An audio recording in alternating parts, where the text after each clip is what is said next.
Hello everyone, this is Praveen Kumar. आज का lectures हमारा है एसईओ का थर्ड लेक्चर्स, टेक्निकल एसईओ। तो पिछले दो लेक्चर्स में हम लोगों ने देखा था of page SEO, on page SEO. तो दोनों में हम लोगों ने बेसिक डिटेल देख लिया है कि उसमें क्या क्या पढ़ने हैं, कौन कौन से स्टेप हैं जो हमें करने होते हैं ऑन पेज में और ऑफ पेज में। आज हम देखेंगे टेक्निकल एसईओ। तो टेक्निकल एसईओ बहुत ही इंपॉर्टेंट पार्ट है किसी भी वेबसाइट का एसईओ करने से पहले। अगर आप एसईओ में मेहनत कर रहे हैं, एसईओ पे डेली टाइम दे रहे हैं और आपका टेक्निकल एसईओ स्ट्रांग नहीं है, तो फिर वो मेहनत उतना रंग नहीं लाएगी जितना लाना चाहिए था। तो बहुत जरूरी है कि डे वन से अगर आपके पास कोई प्रोजेक्ट है, जिस वेबसाइट पे आप काम करने जा रहे हैं, तो फर्स्ट जो स्टेप है आपका वो है टेक्निकल एसईओ कंप्लीट होना ही चाहिए। बिना टेक्निकल एसईओ किए हुए अगर आप ऑन पेज या ऑफ पेज करने जाते हैं तब भी आपको दिक्कतें आ सकती है। तो ऑन पेज और टेक्निकल एसईओ में थोड़ा सा मिक्सचर है कि कुछ कुछ टॉपिक ऐसा लगता है कि ये ऑन पेज का है, कुछ लगता है टेक्निकल है, लेकिन करना दोनों टॉपिक होता है। इसलिए दोनों में आपको कंफ्यूजन नहीं होना है कि ये ऑन पेज या टेक्निकल है। अगर ये पॉइंट कॉमन है तब भी एक ही पॉइंट दोनों को माना जाएगा कि ठीक ऑन पेज में ही हम ले लेते हैं, तो हम टेक्निकल से उसको बाहर कर देते हैं। लेकिन टेक्निकली ये कहा जाता है कि आपकी वेबसाइट पे टेक्निकली कोई भी दिक्कत हो या ऐसा कोई दिक्कत जिसमें हमें डेवलपर की नीड हो, जैसे कोई वेबसाइट अगर कोडिंग पे बना हुआ है और वो वेबसाइट पे अगर आप डिजिटल मार्केटिंग करने जा रहे हैं, आप एसईओ करने जा रहे हैं, आपको कोडिंग का नॉलेज तो है नहीं, फिर आप उस वेबसाइट पे एसईओ कैसे कीजिएगा? तो उस केस में आप उस वेबसाइट का जो भी रिपोर्ट है, जो भी एरर्स है, उसका एक रिकॉर्ड बना के आप अपने डेवलपर जो इस वेबसाइट का मेंटेनेंस कर रही होगी, आप उसको सेंड कर दीजिए, वो उस एरर को दूर कर देगा। अब ये जो एरर है वो दूर आप क्यों नहीं कर पा रहे हैं? क्योंकि आपको कोडिंग का नॉलेज नहीं है और वेबसाइट किस पे बना है? कोडिंग पे। तो आपको बेसिक HTML CSS आना चाहिए, जिससे कि हम कोडिंग वाले वेबसाइट पे भी एसईओ कर सकते हैं। लेकिन अगर कोई एरर आ गया, वो एरर दूर करना थोड़ा सा ज़्यादा कोडिंग चाहिए। तो उतना कोडिंग डिजिटल मार्केटर को नहीं पता होता है, लेकिन बेसिक कोडिंग आना चाहिए। अगर आपको नहीं आ रहा है तो HTML CSS का कोई बेसिक लेक्चर्स हो, आप देख सकते हो वहाँ पे क्या क्या टैग यूज होते हैं, अल टैग क्या है, आपका पी टैग क्या है, पैराग्राफ टैग उसको बोलते हैं, कैनोनिकल टैग क्या होता है, ये सब चीज़ें बेसिक है जो दिखना चाहिए आपको। चलिए आगे बढ़ते हैं, उसके लिए हम अलग से वीडियो बनाएंगे। टेक्निकल एसईओ मेनली वेबसाइट के टेक्निकल पार्ट पे फोकस करती है। एक छोटा सा डेफिनेशन आप देख सकते हैं। Technical SEO refer to the optimisations of a website aspect to improve its search engine visibility and performance. It focus on the backend element. ये जो है आपका backend element, इसका मतलब है कि search engine consider when crawling, indexing and ranking web page. इसका जो बैकएंड एलिमेंट है उस पे सर्च इंजन फोकस करता है कि इसका ये पार्ट ये पार्ट ये पार्ट वेबसाइट में है या नहीं। तो वो क्या क्या पार्ट है हम आगे देखेंगे। तो अगर आपको रैंकिंग करना है, कभी कभी क्या होता है कि आपका वेबसाइट को, आपके वेबसाइट के किसी पेज को गूगल इंडेक्स करने ही नहीं देती है। वेबसाइट तो आपको बन गया, आपको गूगल पे दिख भी रहा है, लेकिन वो सर्च रैंकिंग में नहीं आ रहा है क्योंकि गूगल उसको इंडेक्स नहीं कर रहा है या उसको इंडेक्स करने से रोक रहा है।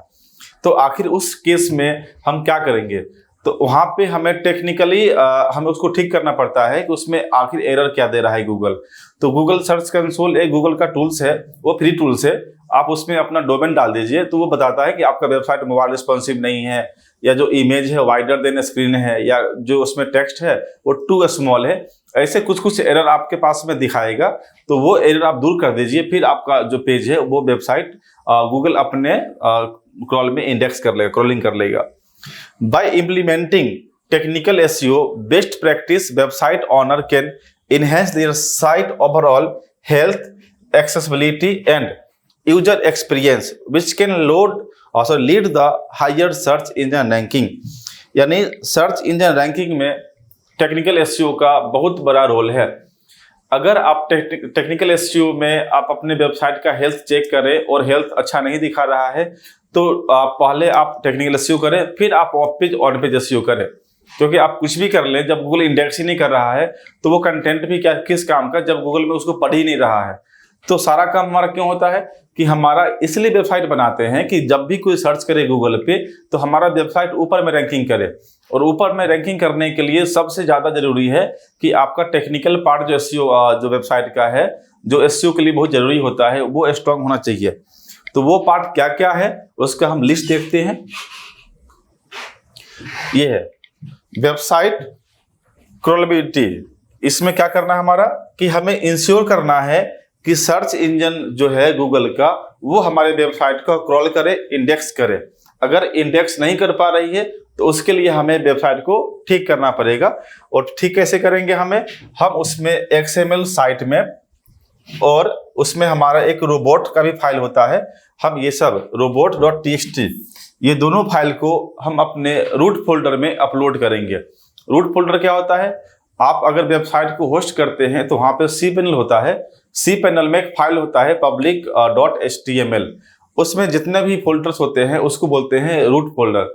तो रूट फोल्डर में आपका XML साइट में और robot.txt फाइल दोनों को अपलोड करना पड़ता है, ताकि आपका जो क्रॉलिंग है वो बहुत इजीली क्रॉल कर ले। सर्च कंसोल, ये गूगल का जो सर्च कंसोल है उसको भी हम इसमें देख सकते हैं कि यहाँ पर ये मेरा फाइल लगा है या नहीं लगा है, या उसमें साइट में एक्टिव है या डिसएक्टिव है। क्लियर है? तो आपको दिखाना ही जरूरी है कि हमारा वेबसाइट क्रॉल हो रहा है या नहीं हो रहा है। अब आता है कि वेबसाइट का स्पीड या परफॉर्मेंस अच्छा है या नहीं। वेबसाइट का स्पीड बोले तो वेबसाइट जब आप किसी भी डिवाइस में ओपन करते हैं, तो मोबाइल में ओपन करते हैं तो कितना जल्दी ओपन होता है। अगर मोबाइल में ओपन होने में बहुत देर तक रोटेट कर रहा है आपका, या बहुत लंबा टाइम ले रहा है, इसका मतलब है कि आपका वेबसाइट का रिस्पॉन्स टाइम काफी लॉन्ग है, जो कि आइडियली 2 से 3 सेकेंड मैक्सिमम होना चाहिए। अगर 2 से 3 के बीच में है तो आपका एवरेज परफॉर्मेंस माना जाएगा। अगर 2 से और 1 के बीच में है तो गुड है, अगर 1 से नीचे है तो बेस्ट है। तो ये उसका एक रैंकिंग होता है।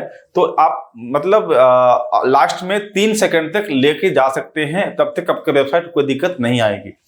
तो ये है। तो वेबसाइट स्पीड जो मोबाइल का होता है वो अलग होता है और डेस्कटॉप का होता है अलग होता है। तो आप दोनों का स्पीड चेक करें। मोबाइल में तो बिल्कुल चेक करें कि मोबाइल में मेरा क्या रिस्पॉन्स है, क्योंकि मैक्सिमम जो लोग हैं वो मोबाइल में ही चेक करते हैं ज़्यादातर वेबसाइट को। तो मोबाइल रिस्पॉन्सिव जो है, मोबाइल में जो ओपनिंग टाइम है, रिस्पॉन्स टाइम है, वो बहुत ही कम होना चाहिए, 2 सेकंड से अंदर हो ज़्यादा बेहतर है। तो इसके लिए हम क्या करते हैं, हम अपनी वेबसाइट का स्पीड के लिए हम उसमें चेक करते हैं कि हमारे स्पीड को कौन कौन सा इमेज, क्या क्या फैक्टर है जो हमारे वेबसाइट को जो टाइम है, ओपनिंग टाइम, उसको बढ़ा रहा है। तो हम पहले उसको ठीक करेंगे। ठीक है। अब आता है आपका मोबाइल ऑप्टिमाइजेशंस, जिसकी अभी बात कर रहे थे। हम ये इंश्योर करेंगे, हम ये एकदम देख लेंगे अपने ही मोबाइल में ओपन करके कि हमारा रिस्पॉन्स टाइम क्या है, या गूगल पेज साइट जो है आपका पेज स्पीड इंडेक्स है, आपका GT मैट्रिक्स है, pingdom.com है। ऐसे ऐसे बहुत सारे साइट है जहाँ पे जाके आप वेबसाइट का स्पीड चेक कर सकते हैं और देख सकते हैं कि वेबसाइट का स्पीड मोबाइल डिवाइस में कितना है और डेस्कटॉप में कितना है। आप वहाँ से स्पीड को आप बढ़ा सकते हैं। वेबसाइट आर्किटेक्चर्स एंड स्ट्रक्चर्स, जो वेबसाइट का आर्किटेक्चर्स है, स्ट्रक्चर्स है, वो बहुत ही बेहतर होना चाहिए। इसको भी चेक करना चाहते हैं स्ट्रक्चर्स कैसा है आपका, तो आप GT मैट्रिक्स में जाके चेक कर सकते हैं। एक टूल्स है GT मैट्रिक्स, उस पर जाइए, उस पर आपका URL पूछेगी, आप अपना डोमेन का कॉपी कीजिए, URL पेस्ट कर दीजिए, आपका वेबसाइट का सारा रिपोर्ट बना के दे देगी। फिर वहाँ पे दिखाएगा कि कितना % स्ट्रक्चर सही है, कितना गलत है। अगर गलत है तो उसको आप सही कीजिए, और जो पार्ट सही है उसको छोड़ दीजिए। तो ये स्ट्रक्चर्स अच्छा होना जरूरी है। और ये क्या होता है आपका कि वेबसाइट का ऑर्गेनाइज तरीके से आपने अगर वेबसाइट को नहीं बनाया है, इसका मतलब है कि आपका वेबसाइट का स्ट्रक्चर सही नहीं है। इसमें क्या क्या शामिल है, organise the website content, URL and navigations in a logical and intuitive manner. अगर ये तीनों चीज अगर आप सही तरीके से नहीं बनाए हैं, तब तक आपका वेबसाइट जो है वो स्ट्रक्चर उसका सही नहीं होगा। This include creating a clear hierarchy using descriptive URL, implementing breadcrumb navigations and optimizing site architectures for easier navigations and indexation। ये सब डिपेंड करता है आपका। एक उसमें आपका कभी कभी ब्रेड क्रम्ब एरर सुनने को मिलेगा। आप अगर वेबसाइट पे काम करना शुरू कर दीजिएगा, अगर आपके पास में वर्डप्रेस वेबसाइट है या कोई ऐसा है जिस पे आप काम कर रहे हैं अभी, और कभी कभी आपको इंडेक्स नहीं हो रहा होगा वेबसाइट पेज, तो उस केस में अगर आप चेक करते हैं जाके तो ब्रेड क्रम्प एरर शो कर देगा। कभी कभी आपको रिस्पॉन्सिव नहीं है, mobile not responsive error show कर देगा। ये सब तभी शो करता है जब आप में ये सब पे काम नहीं किए हैं। क्लियर है? तो जरूरी है कि हमारा वेबसाइट का आर्किटेक्चर और स्ट्रक्चर सही होना चाहिए। पांचवा है कैनोनिकल और डुप्लीकेट। कैनोनिकल एरर क्या होता है? जब वेबसाइट 2-3 यूआरएल से सेम वेबसाइट ओपन होता है, इसका मतलब है कि हम एक वेबसाइट का 4-5 एड्रेस बना रखे हैं, 4-5 एड्रेस पर एक ही वेबसाइट ओपन हो रही है, तो फिर दिक्कत है। तो हम क्या चाहेंगे कि हमारा वेबसाइट का जो कैनोनिकल टैग है वो सही होना चाहिए। सबको हम रिडायरेक्ट करके हम एक ही डोमेन पे लेके आएंगे तो जाके हमारा वेबसाइट सही होगा। उसमें हमारा डुप्लीकेट, अगर आप सपोज कीजिए कि abc.com पे जो पेज ओपन हो रहा है उसी सेम पेज abc.com/index इस पे भी सेम ओपन हो रहा है। मतलब क्या हुआ कि गूगल इसको 2 पेज मानती है। abc.com अलग पेज है, abc.com/index.php अगर ऐसा कोई पेज है, मतलब है कि आपको एक ही पेज पे 2 एड्रेस से ओपन हो रहा है। मतलब ये अलग पेज है और ये अलग पेज है, तो गूगल इसको 2 पेज मानेंगी और ये दोनों एक दूसरे को कॉपी पेस्ट है, डुप्लीकेट कहलाएगा। इसको बोलते हैं कैनोनिकल एरर। तो इसको जरूर ठीक कर लीजिएगा, नहीं तो गूगल आपके खुद के कंटेंट को ही डुप्लीकेट बोलेगी, क्योंकि आप ही अपने वेबसाइट पे 2 यूआरएल पे एक ही पेज को ओपन कर रहे हैं। क्लियर है? आते हैं अब यूआरएल स्ट्रक्चर्स पे। जब भी आप वेबसाइट का बनाते हैं यूआरएल या कोई नया पेज बनाते हैं, उस पेज में जो स्ट्रक्चर्स है वो बिल्कुल सही होना चाहिए। जैसे कि हमारा, अगर हम abc.com हम यहाँ पे हम लिख देते हैं बेस्ट डिजिटल मार्केटिंग कोचिंग इन दिल्ली, तो हम क्या लिखेंगे यहाँ पे? बेस्ट। हम यहाँ पर डैश नहीं देंगे, यहाँ पे हम ये देंगे बेस्ट डिजिटल, और सॉरी यहाँ पे कोई भी जो आपका जो लेटर है वो कैपिटल नहीं होना चाहिए, सब स्मॉल होना चाहिए। तो यहाँ पर हम कहीं पर भी स्पेस नहीं देंगे, वहाँ पे जो आपका डैश बटन होता है वो देंगे। अगर डैश देते हैं, नहीं देते हैं, तो वहाँ पे %20 करके आपका यूआरएल शो करेगा, जो कि जो स्ट्रक्चर यूआरएल है वो नहीं होना चाहिए वहाँ पे। तो ये प्रॉपर होना चाहिए यहाँ पे कि यहाँ पे लोग जाके इसका मीनिंग समझ पाए कि यहाँ पे लिखा क्या है। ऐसा नहीं कोई कोडिंग में आ जाए। अगर कोडिंग में आ जाएगा मतलब है कि आपका यूआरएल यूजर फ्रेंडली नहीं है, लोग को समझ में नहीं आएगा कि किस पेज पे हम चले गए हैं। तो ये जरूरी है कि आपका जो यूआरएल है वो स्ट्रक्चर्स वे में होना जरूरी है। फिर आता है आपका स्कीमा मार्कअप। स्कीमा मार्कअप क्या होता है? आपके वेबसाइट में जितने भी पेजेज हैं उसको इंडेक्स करने में इजी कर देता है। सर्च कंसोल को इजी होता है कि आपने पूरा स्कीमा मार्कअप का एक कोड बना के उसको दे रखे हैं कि हमारे वेबसाइट में कौन से जो लिंक है वो कहाँ कहाँ पे है, सोशल लिंक कहाँ कहाँ पे है। तो स्कीमा मार्कअप जरूर लगाए वेबसाइट में। स्कीमा मार्कअप नहीं लगाते हैं तो आपका 6-7% SEO यहीं पे हो जाता है, क्योंकि कोई गूगल क्रॉल करने आपके वेबसाइट पे आएगा और आपका वो कोड देखेगा, कोड बना के डाल रखे हैं, उसमें सारे लिंक लगा रखे हैं, तो उसको इजी होता है कि ये सब एक्सेस इनके पास में हो और ये इसके ऑनर हैं। तब जाके आपको थोड़ा जल्दी क्रॉलिंग मिलेगा और उसमें सर्च रैंकिंग में भी बहुत ज़्यादा हेल्प मिलता है। तो स्कीमा मार्कअप का जो कोड है वो वेबसाइट में होना चाहिए। फिर आता है आपका XML साइट मैप। आप XML साइट मैप क्या होता है? पूरे वेबसाइट का एक साइट मैप हुआ, कितने पेजेस वेबसाइट में है सबका एक यूआरएल बना के एक कोड बन जाता है XML.txt।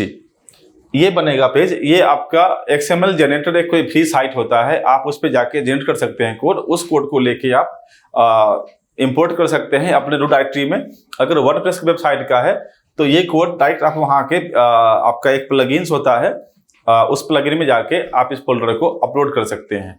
तो बहुत इजी है ये। इसके लिए हम अलग वीडियो बनाएंगे कि how to install XML site, XML code in WordPress website या कोडिंग वेबसाइट। ये अलग अलग टॉपिक बन जाएगा। अभी हम देख रहे हैं कि हमें किस किस पॉइंट पे फोकस करने हैं, ऑन पेज में, ऑफ पेज में, टेक्निकल में। तो ये 2 हम देख चुके हैं।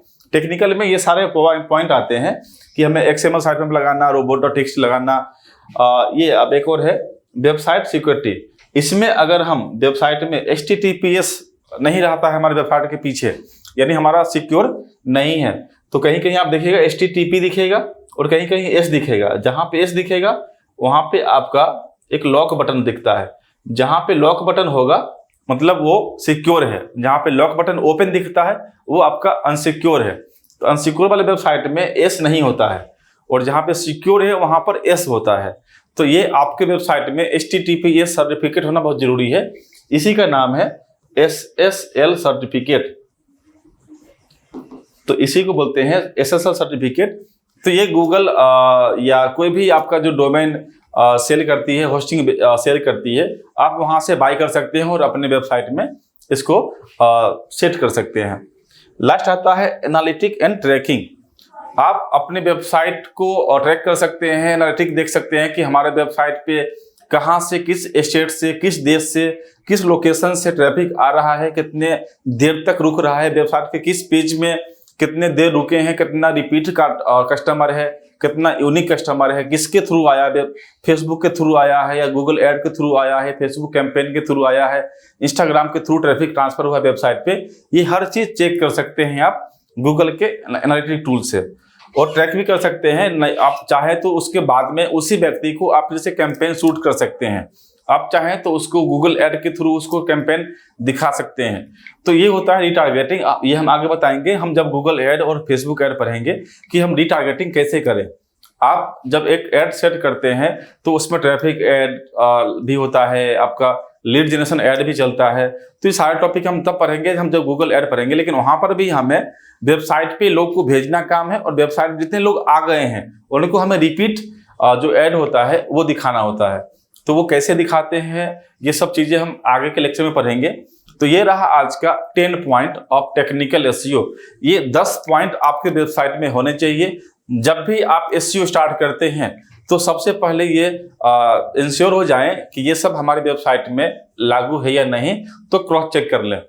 तो मैं जैसा कि ये तीनों लेक्चर्स में ऑन पेज, ऑफ पेज और टेक्निकल एसईओ में जितने पॉइंट हम बताए हैं वो हर पॉइंट एक तरह से एक लेक्चर्स ही बनेगा। तो जैसे XML साइट में ये एक इंडिविजुअल लेक्चर्स है, वेबसाइट सिक्योरिटी ये एक अलग लेक्चर है कि हम सिक्योरिटी कैसे चेक करें, कैसे लगाएं। फ्री में भी लग जाता है आपका, अगर चाहें तो SSL आपके वेबसाइट में नहीं है तो आप बिना पैसा खर्च किए भी फ्री SSL आप सेटअप कर सकते हैं अपने वेबसाइट पे। अगर आपका वेबसाइट कोडिंग पे है तो भी लग जाएगा, आपका वेबसाइट वर्डप्रेस पे है तब भी लग जाएगा, कोई बड़ा इशू नहीं है इसमें। ठीक है, एनालिटिक कैसे करेंगे, ट्रैकिंग कैसे करेंगे, ये सब एक इंडिविजुअल टॉपिक है जिसपे एक अच्छा खासा वीडियो बन सकती है। तो एक ही वीडियो में हम सारा शामिल नहीं कर सकते हैं। पहले मैं ओवरव्यू दे रहा हूँ कि एसईओ क्या होता है, कितने टाइप के होते हैं, हर टाइप में कितने कितने काम होते हैं। फिर मैं इसके ऊपर में इंडिविजुअल एक एक वीडियो बना के मैं इसको एक्सप्लेन करूंगा कि ठीक है। अगर आप इस चैनल को सब्सक्राइब नहीं किए हैं तो सब्सक्राइब कर लीजिएगा ताकि हम लोग को भी मोटिवेट मिले। और कुछ भी पूछना हो आप कमेंट कर सकते हैं, या आप हमारे नंबर पे, आप हमारे ईमेल आईडी पे, या आप हमारे वेबसाइट पे जाके देख सकते हैं। हम लोग सारा जो सर्विस है डिजिटल मार्केटिंग का वो हम लोग देते हैं, एजेंसी है। यदि आप हमारा कोर्स कंप्लीट कर लेते हैं फ्री वाले कोर्स में भी, और आप हमारा टेस्ट क्वालिफाई कर लेते हैं, तो हम आपको अपने कोचिंग से सर्टिफिकेट देंगे कि आपने कंप्लीट कोर्स किया है। क्योंकि हमारा ये मतलब नहीं है कि आप हमसे पढ़ोगे तभी सर्टिफिकेट देंगे, आप हमारे वीडियो से भी पढ़ लेते हो और इतना नॉलेज मिल जाता है आपको कि आप एक डिजिटल मार्केटर के बराबर आपके पास नॉलेज बन आ जाती है। तो आपको सर्टिफिकेट हम लोग फ्री ऑफ कॉस्ट यहाँ से देंगे, और हम आपको जॉब प्लेसमेंट में भी हेल्प करेंगे। ठीक है, तो आज के इतना ही, कल मिलते हैं नए लेक्चर्स के साथ में। और हम ट्राई करते हैं कि on page of page SEO का जो टेक्निकल एसईओ का जो टॉपिक था उसको मैं एक्सप्लेन करूंगा नेक्स्ट वीडियो में। ठीक है, थैंक यू।